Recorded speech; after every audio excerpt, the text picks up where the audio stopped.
எத்தனை பேரு? 56 நாட்டு மன்னர்கள் அமைஞ்சிருக்காங்க. இன்னும் இந்த கேள்வி என்ன தோற்று ஐவரும் தோற்ற பின்பு என்ன வைத்து தோற்றார்களா?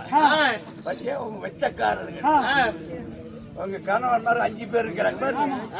தரும தோற எங்க அண்ணன் குருக்கன்மார்கள் திருவன் திருவாச்சாரி அஸ்வத்தராமன் சொல்லி எல்லாம் அமர்ந்திருக்காங்க. உலக 56 தேச மன்னர்கள் அமர்ந்திருக்காங்க. நீ கேட்கக்கூடிய கேள்விக்கு இந்த ராஜசபையில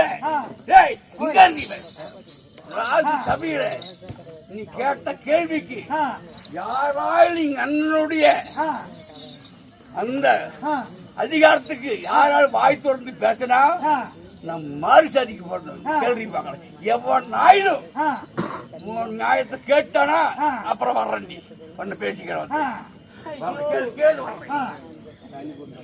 நியாயத்தை என்னாவது கேள்றி நான் வர்றேன். அப்புறம் நியாயம் கேட்குறீங்க.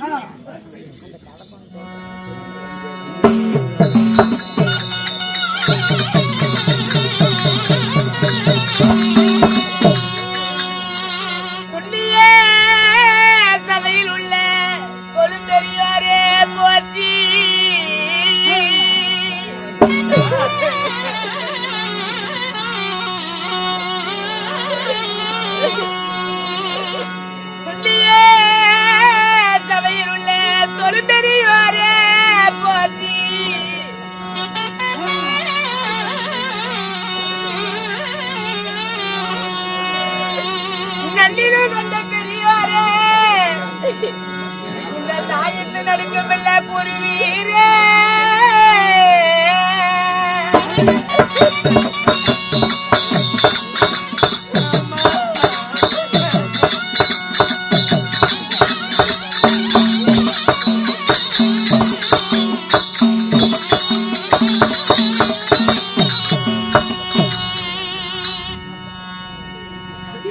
மன்னாதி மன்னர்கள் மகடபுடி சூழ்ந்திருக்கு இந்த சபை. துண்ணிய சபையில் உள்ள தொலும் பெரியோரே போற்றி. நான் அரமனையில் இருந்தேன். பகடை அடுத்து எனக்கு தெரியாது. துண்ணிய சபையில் உள்ள தொலும் பெரியோரை போற்றி. நன்னிலும் கண்ட பெரியோர்கள், தர்மத்தை கண்ட பெரியோர்கள், நன்னிலும் கண்ட பெரியோர் நடுக்கமில்லாத நாயத்தை எனக்கு சொல்லுங்க சாமி.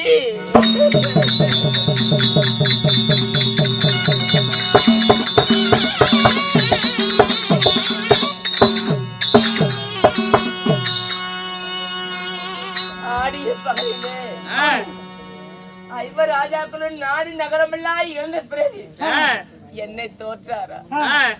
என்ன முன்னே தோற்றி பிறகெல்லாம் நாடு நகரெல்லாம் இருந்தாரா? எனக்கு நாயத்தை சொல்லுங்க சாமி. ஏன் மௌன சாதிக்கிறீங்க? எனக்கு நாயத்தை சொல்ல எனக்கு யாருமே இல்லையா?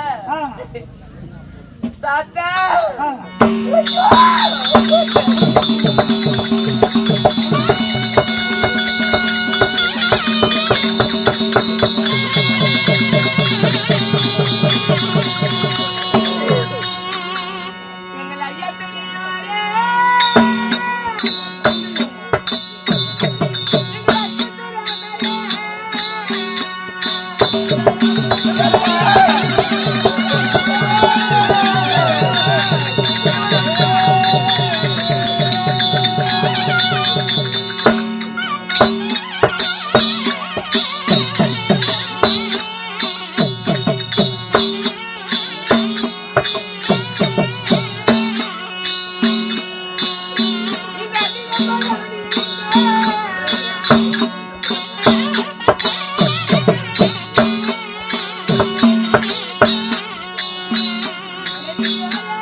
ஐயா பெரியோரே அமர்ந்திருக்கும் ராசரே, இந்த அன்னித போல அப்படியே உண்டா தாத்தா?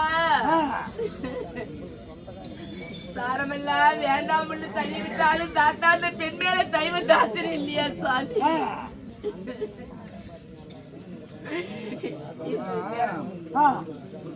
நாங்கெல்லாம் கட்டுப்பட்டுவாங்க. எங்களால ஒண்ணும் பண்ண முடியாது. உங்க கணவன் மாதிரி இருக்காங்கல்ல, அவங்க சொந்த பந்தெல்லாம் நிறைய பார்த்தாங்க. திருவாச்சாரி ஐயா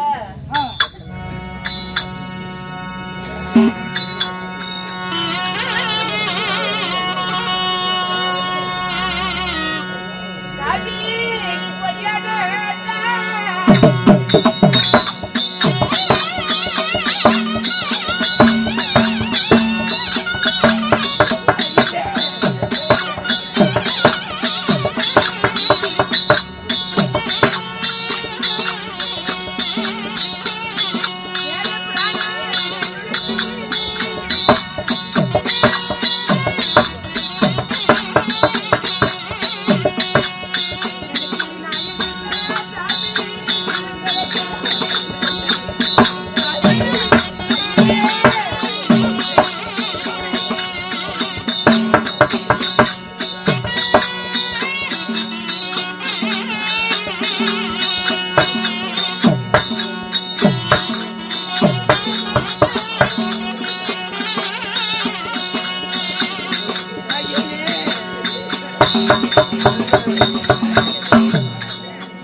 நீதி நெறிமுறை சாஸ்திரத்தெல்லாம் கட்டு விடுதுதான்னு சொல்லி பொய்யான வேத சாஸ்திரம் புராணத்தை கட்டு கொடுத்த சாமி.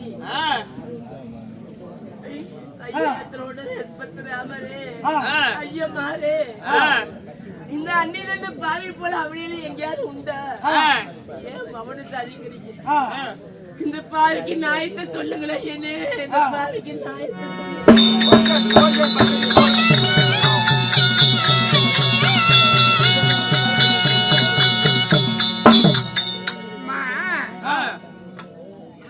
சொல்லுவோம். வர வர அனைவருக்கும் பேர்களுக்கும் அன்னதானத்தை கொடுத்து அமர வைக்கிறார் திருவாரூர் மகாராஜா. அவருடைய நிபந்தனைக்கு கட்பட்டு அமர்ந்திருக்கிறோம். அதனால நாங்க எதுவும் பேச முடியலமா.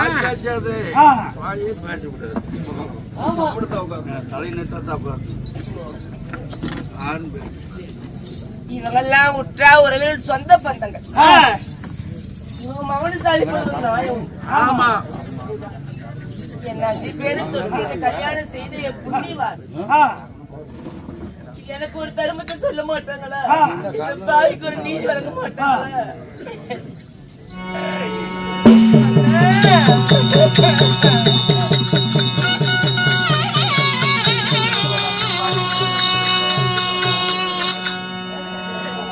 சின்ன வயதிலே என்ன தேடிய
என்ன கண்ணி வயதுல கல்யாணம் செஞ்சு பாவிகளா,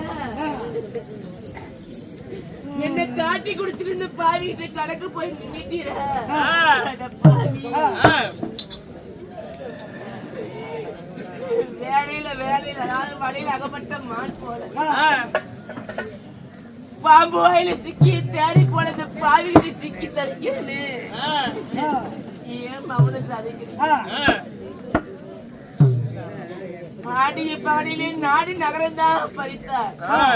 உங்களுடைய ஆண்மையிலா தட்டி அகட்டி பறித்தாராட பாடிகளா.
இந்த மெய்கட்டு வேந்திரமுன்னே கை கட்டி நிக்கிற பாவிகளா, இதுக்கு என்ன கல்யாணம் செஞ்சீங்க?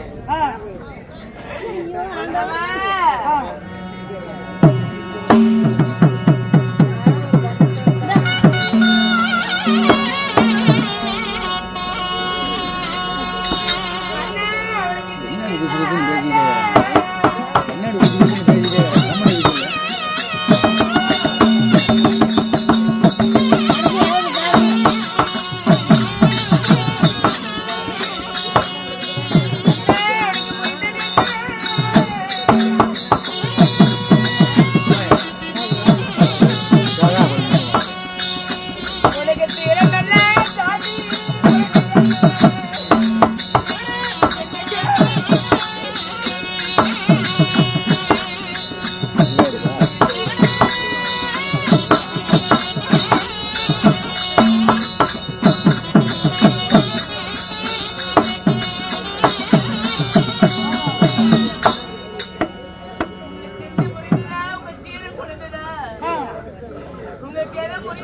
மகனையும் குழந்தைதா ஏன் சாமி மகனை சாதிக்கிறீங்க? பாதிங்களா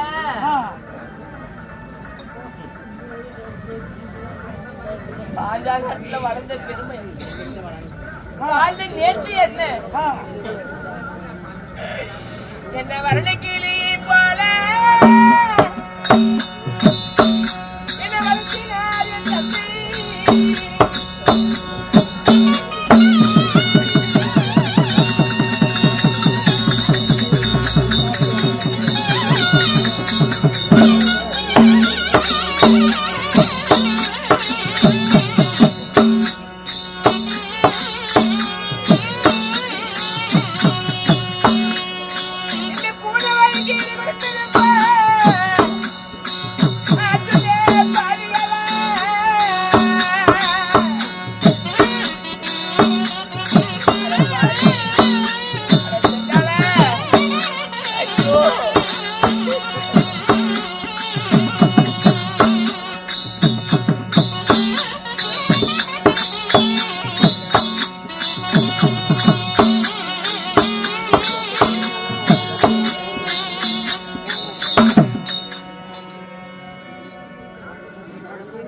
கிளி போல வளர்த்தினார் என் அப்பா. பூனை வாய்க்கு இறை கொடுத்தது போல இந்த பாதி கிட்ட சிக்கி தவிக்கிறேன். 5 பேரு இப்படி வெக்க கட்டு மான கட்டு தலை குமிஞ்சு நிக்கிற பாவிகளா. ஏட வலையில அகப்பட்டு மான் போலவும் வல்லரவன் வாயில சிக்கி தேர போல இந்த பாதி கிட்ட சிக்கிட்டு தவிக்கிறேன். இப்படி மௌனமா இருக்கிறீங்களே, இந்த பாய்க்கு ஒரு நீதி சொல்லுங்களே.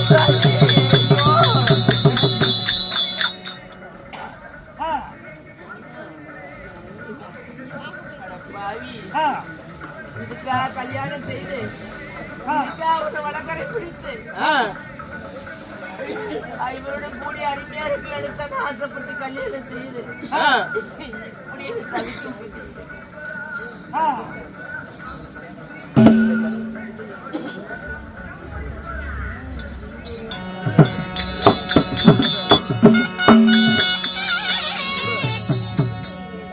இந்த பத்தினி சிரோமணி ஆகப்பட்ட ரகுபதா அருந்ததிக்கு ஒப்பான பாது ஐவரை தோற்ற பிறகு என்னை ஆட்டத்தில் வைத்து தோற்றாரா அல்லது முதலில் தோற்ற பிறகு ஐவரும் தோற்றார்களா அப்படி என்று ஒரு நீதி வார்த்தை கேட்கிறார். எங்க அண்ணன் வார்த்தைக்கும் சின்ன வார்த்தைக்கும் கட்டுப்பட்டு சபா மவனம் ஜாதிக்குது. அதை போட்ட சட்டம். அதனால இந்த அம்மா நமக்கு மட்டும் பாண்டவருக்கு மட்டும் தேவையில்லை, இந்த உலகத்திற்கு ஒரு உலக மாதாவாகப்பட்ட இந்த அருந்ததிக்கு ஒப்பாகப்பட்ட இந்த அம்மன் கேட்கிற கேள்விக்கு யாரும் நீதி வார்த்தை கேட்கவில்லை. இந்த இளையோனாகப்பட்ட 99 பேருக்கு இளையோனாகப்பட்ட இந்த விகரன் வார்த்தை ஏற்குமா ஏற்காத சபையோர்களே?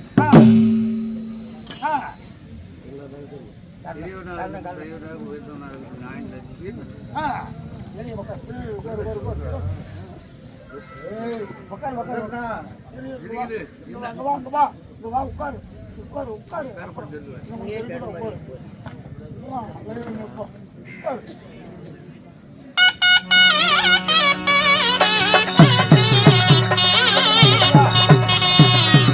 இந்த சபையில குருபெரியவர்கள் அனைவரும் இருக்கிறார்கள். எல்லாம் சேர்ந்து நம்ம சமஸ்தானத்தை கடிக்க வந்திருக்கிறதே என் குருபெரியவர்களே.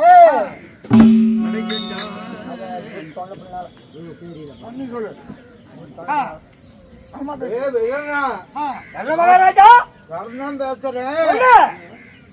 என்னடா நீ சிறு விகரணா, நீ நிலச்சபை நின்று நன்றி சார் சமக்க நன்றி நல்லோரை புகழ வந்தார். விஞ்சிலே படுத்து விட்டாய், கஞ்சிலே வடிக்கல் விட்டாய், கற்றார் போல் பேசல் விட்டாய். விஞ்சிலே படுத்து விட்டா பேசாம போடா விகரணா.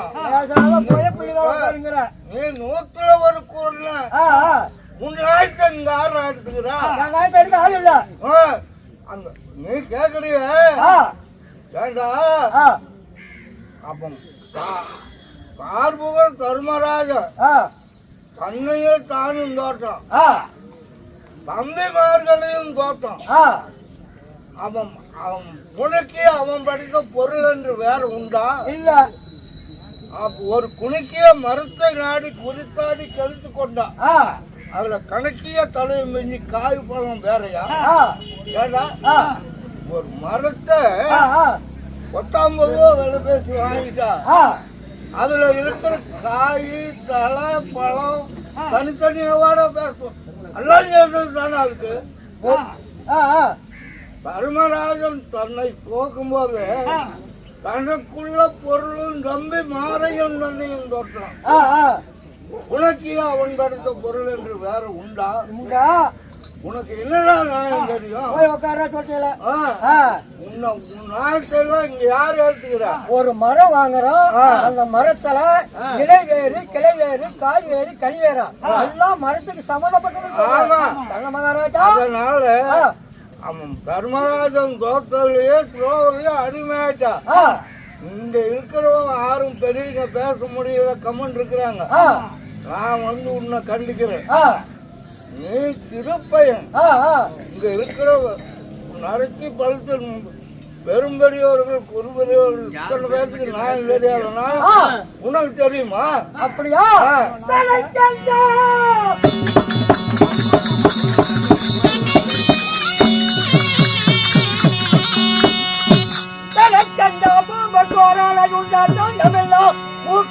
சொல்லுமல்ல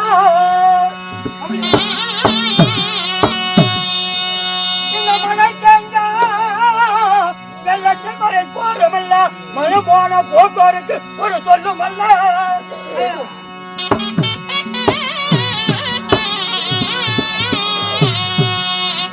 இந்த புனச்சண்டா உங்களுக்கு ஒரு புத்தகம் அல்ல.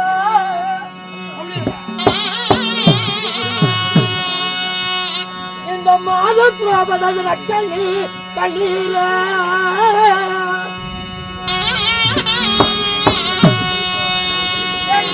இருந்தாலும் நம்ம சமாச்சாரம் கெட்டு போகுமே என் குருகள்.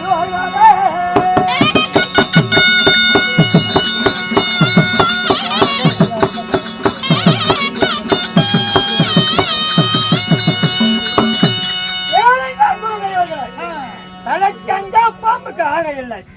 பாம்பு 10 தலை நாகம் படையெடுத்து வருதுன்னா ஆனாலும் அது அஞ்சாது. தலைக்கண்டா பாம்புக்கு ஆணை இல்லை. தாண்டமெல்லாம் மூக்கருக்கு ஒரு சொல்லுமல்ல.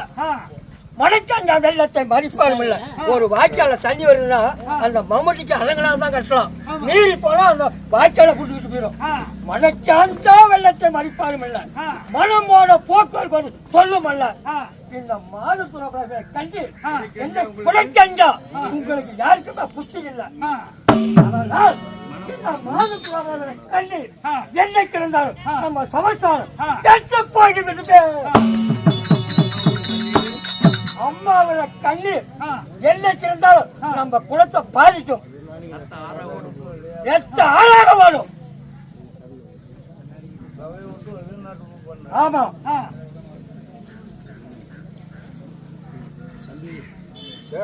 சபையார்களே, இது பொது வசனம்.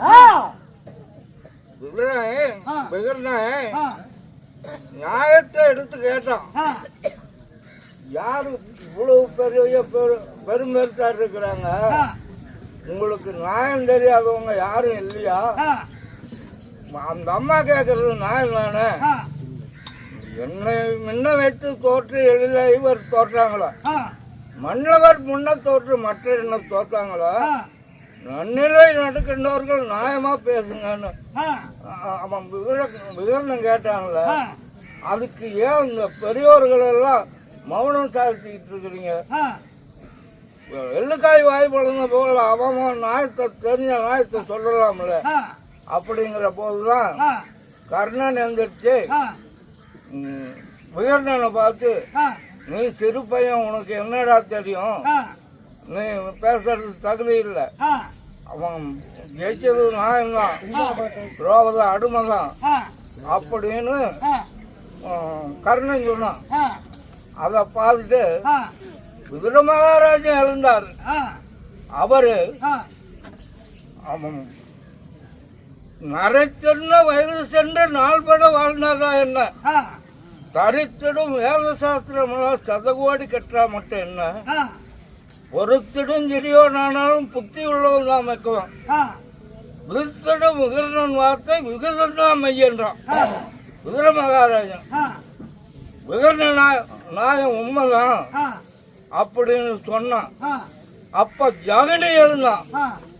டேய், வாசலில் மரத்தை வைத்திட மரம் வளர்ந்து பேசவே தெருவில் போகும் பேர்க்கது நிழல் தந்தாப்புல உனக்கு வாசமும் வாழ்வும் அன்ன வஸ்திரம் எல்லாம் இங்க ஆசையும் அம்பாங்க பாண்டவர் பக்கம். ஆகையால் நீ அவர்தான் சொல்லுவ அப்படின்னு ஜகனி விதுர மகாராஜனை பார்த்து ஜகனி சொன்ன.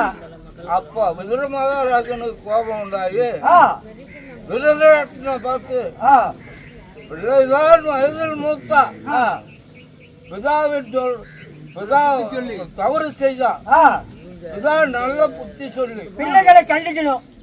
தள்ளவே வேணும். அந்த தன்மை உன்னிடத்தில் இல்லை. உள்ள நாள் உள்ள மட்டும் ஓரவஞ்சனையா தான் செஞ்ச. உனக்கு எள்ளும் தண்ணீர் இருக்க கடைசி யாரும் இருக்க மாட்டாங்க போ அப்படின்னு விதுர மகாராஜனும் சபையை விட்டு வெளிநடப்பு. அவரும் ஒரு நீதிமான். விதுரனும் விதுர மகாராஜனும் இந்த சபையை விட்டு வெளிநடப்பு. இந்த நியாயம் எங்களுக்கு பிடிக்காது அப்படின்னு சொல்லி அவங்க வெளிநடப்பு செஞ்சுட்டாங்க. அந்த சமயத்துல துரியோதனன் பாடுறான், அவங்க பெருத்தவன் அப்பன் பெற்றவன் திருதராட்டன் ஒருத்தன் தான் என் சொல்லுக்கு உடம்பட்டு நடப்பான். இந்த நரத்தல கிழவனெல்லாம் நான் ஒன்று சொன்னா எப்போ அவன் அவனுக்கு அதே பழக்கமா போச்சு. அவன் கடந்துட்டு போறான். அவளை புடிச்சு ஆடையாவுக்கு அவமானம் செய்யுங்க.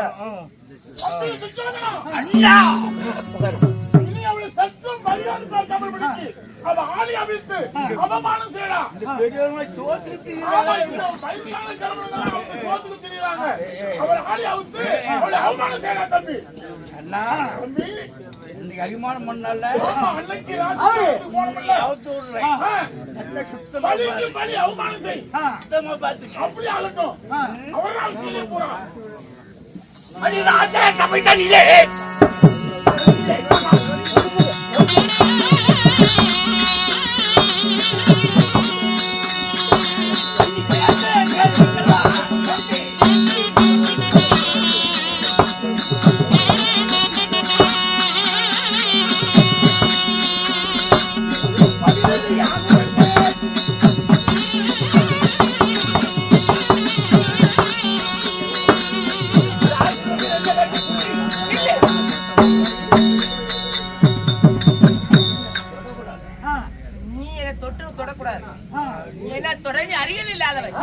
உனக்கு என்ன வேணும்?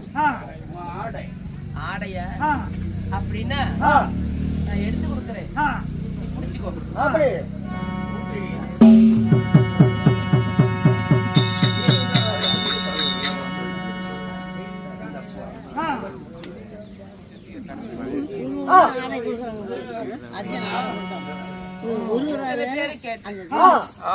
மன்னாதி மன்னரும் மகடமொழி சூழ்ந்திருக்கும் சபையில கட்டி கணவர் மற்ற உற்றார் பெற்றோர் அனைத்தோரும் கேட்ட ஒரு ஊர் எனக்கு நீதி சொல்ல.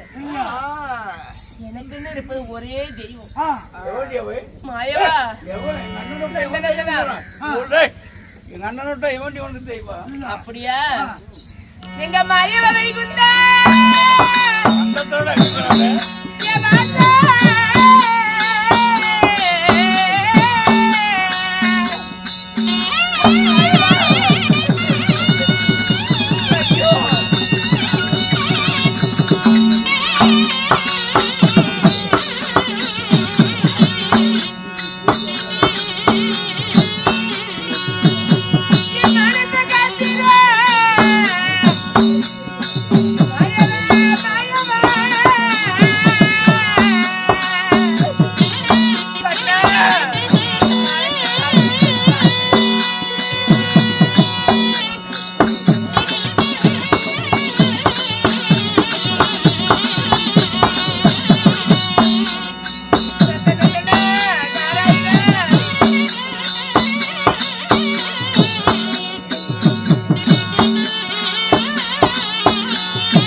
அகத்து கீழையே இங்க வந்து குளிந்து போச்சு.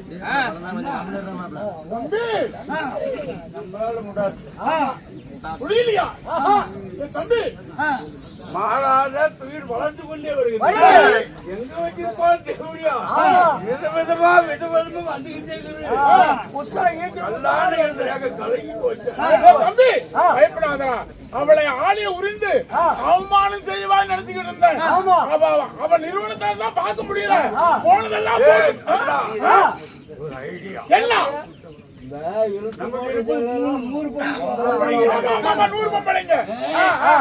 அவனை கூப்பிட்டு ஆளுக்கு 10 சுத்து சொல்றான்.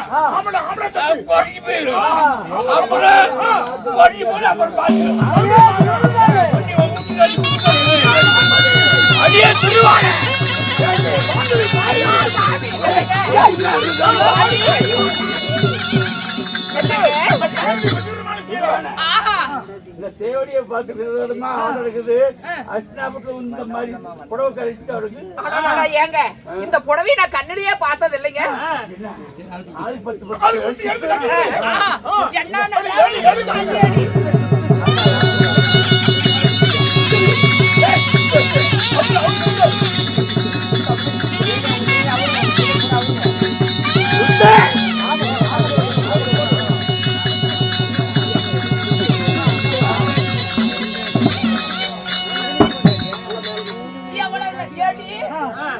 எனக்கு தாண்டி பொறுத்து தவறடி.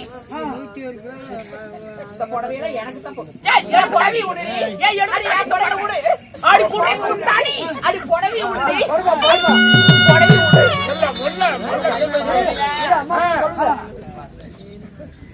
நீ ஒரு பெண்ணு, நானும் ஒரு பெண்ணு. பெண்ணுக்கு பெண்ணென்றால் பேய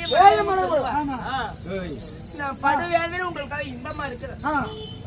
இந்த பாவி நிர்வாணமா பார்க்க ஆசைப்பட்டு என் ஆடியை உறுதி அவுபடுத்துறேன்.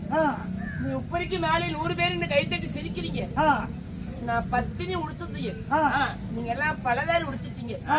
நான் பத்தினி உத்தங்க உண்மையானா இந்த சபையில உங்க 100 பேத்து போட்டு பட்டு பூச்சா பறந்து போட்டு பிடி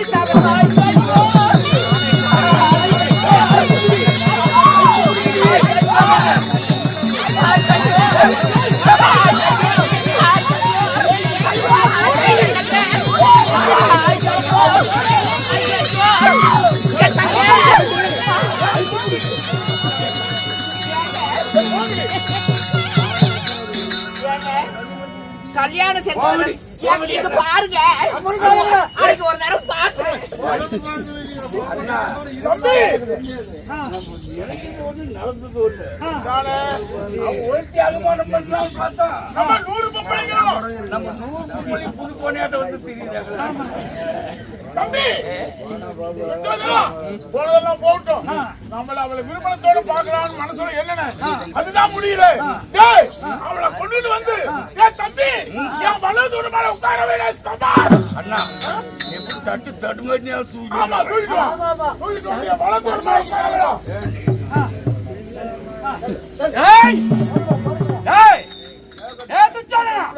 யாரு பொண்டாட்டி யாரா தொடறான்? ஐயோக்க பயல எதற்காக தொடுகிறாய்? போய் அண்ணன் மடி மேல உட்காரக்கூடா. உன் அண்ணனுடைய என் தேவி எழுத்து வந்து வடவு தொட மேல உட்கார வைக்கிறல்ல, அவன் வடவு தொடைய எலும்பு ஒடித்து அவன் நெஞ்ச கிழித்து அவன் ரத்தத்தை குடிக்கிற வரைக்கும் நான் ஜலம் உண்ண மாட்டேன்டா. கங்கைக்கு சென்று என் கையில இருக்கக்கூடிய ககாயத்தினால அடித்து அத வர ஜலத்தை நான் குடிப்பேன்டா. இப்பொழுது நான் சபதம் சொல்கிறேன்டா. நீ படிப்ப உண்மை இது சத்தியம்டா.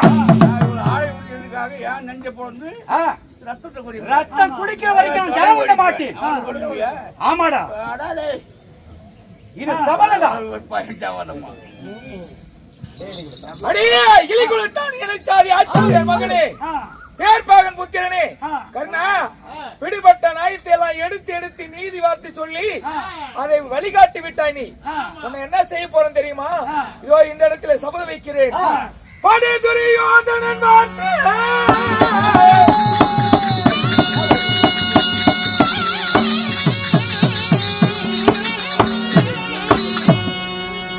படை துரியோதனன் வார்த்தை பழுது போகாமல் கேட்டி விடு விடு என்று உரைக்கு விரோதி கர்ணன் தண்ணியே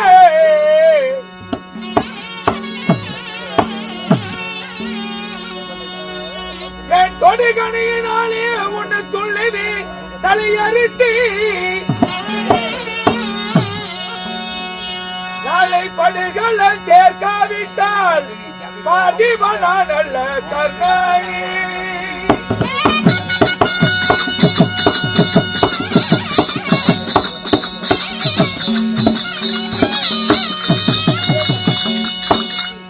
கண்ணா படி துரியோதனன் வார்த்தை பழுது போகாமல் கேட்டு அவனுக்காக நீ பாரபட்சமாய் பேசியிருக்கிறாய். அப்போதெல்லாம் பிடியிலே வந்து விட்டு விடுபட்ட நாயத்தை எல்லாம் எடுத்து எடுத்து பேசினாய். இந்த சபையிலே ஒரு பெண் அவமானப்படுகிற போது உற்று நோக்கி பார்க்கிறாய். மற்ற குறிபெறிகளும் தலை குனிந்தார்கள்.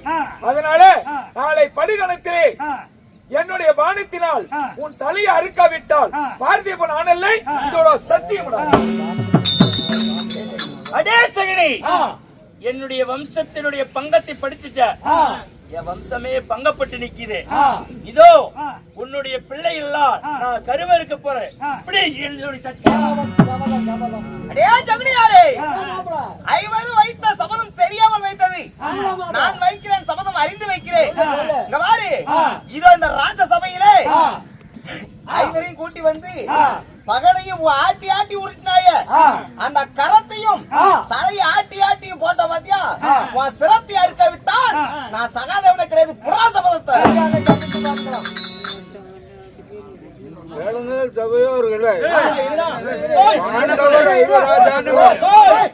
ஆளுக்கு ஒவ்வொரு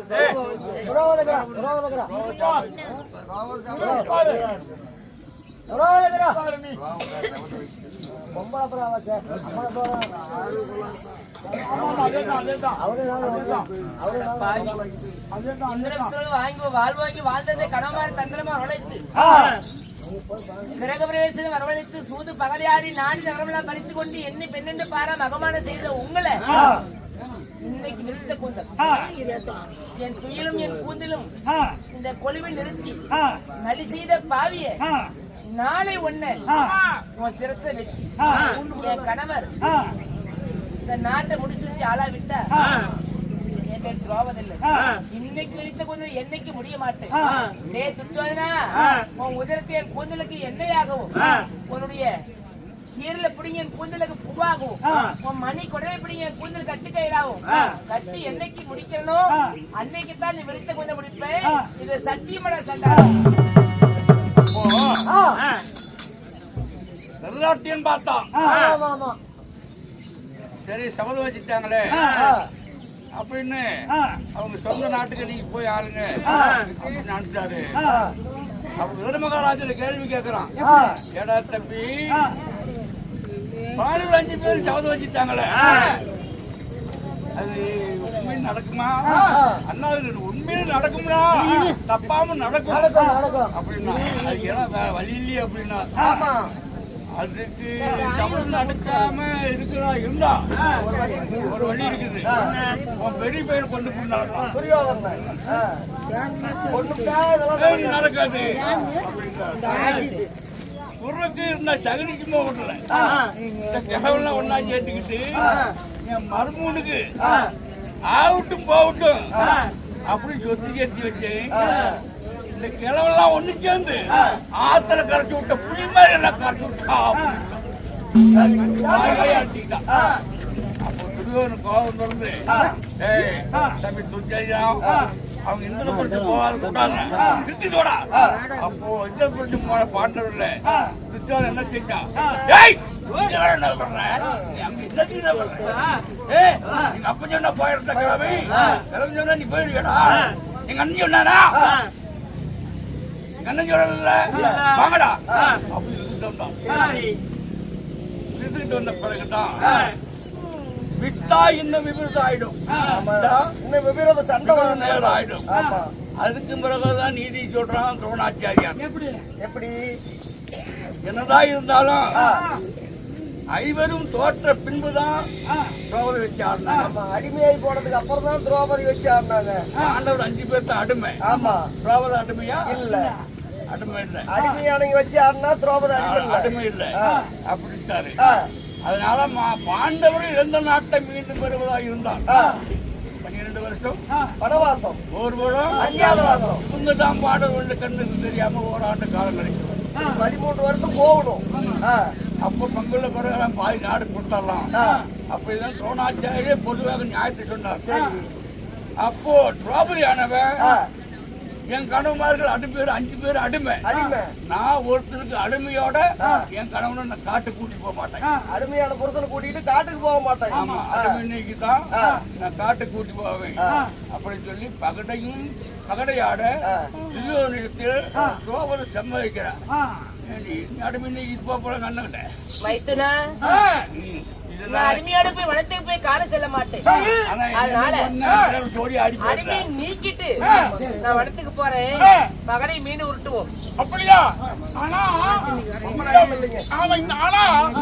இந்த பொம்பளைய ஆளையெல்லாம் திருமணத்தோட பார்க்க ஆசைப்பட்டேன்.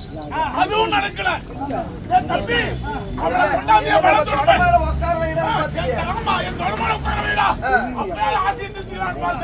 அதுவும் முடியல. சோழியா உட்கார்ந்து ஒரு பகடையாவது ஆடலாம்டா. உட்காரு சோழியா உட்கார்ந்து ஒரு பகடையாவது ஆடி ஆசையை தீர்த்துக்கலாம். ஆமா, இல்லையாவது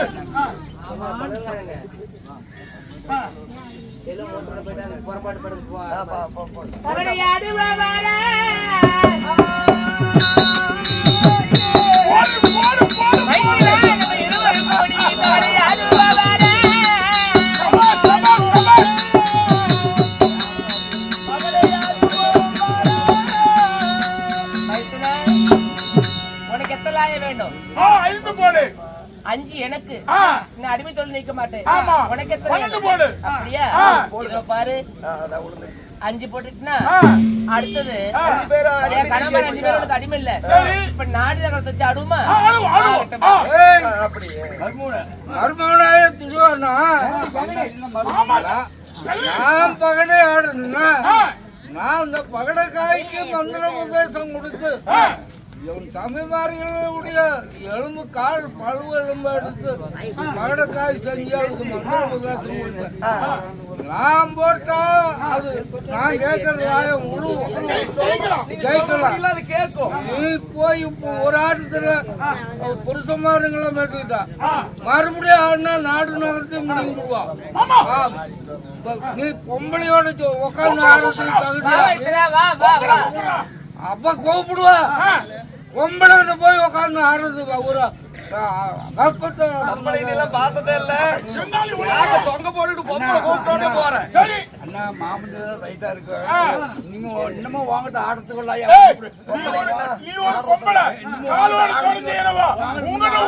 பகடையாடு தகுதி இல்ல.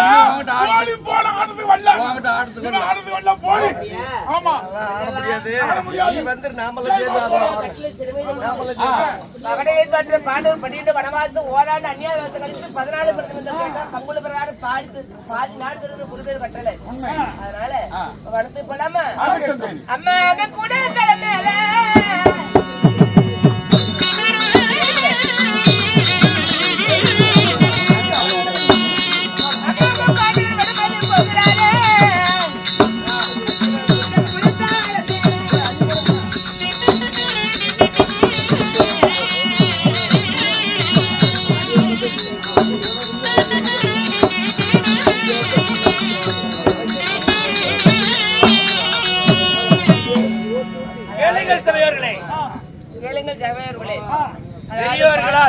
பெரியோர் குருபெரியோர் கட்டளை பகடை தோற்ற பாண்டவர்கள் முத சூரியவனத்துல காலடி வைப்பதோடு இந்த நாடகம் முடிவு திராவத்தில் நாடகம் முடிவடைந்தது.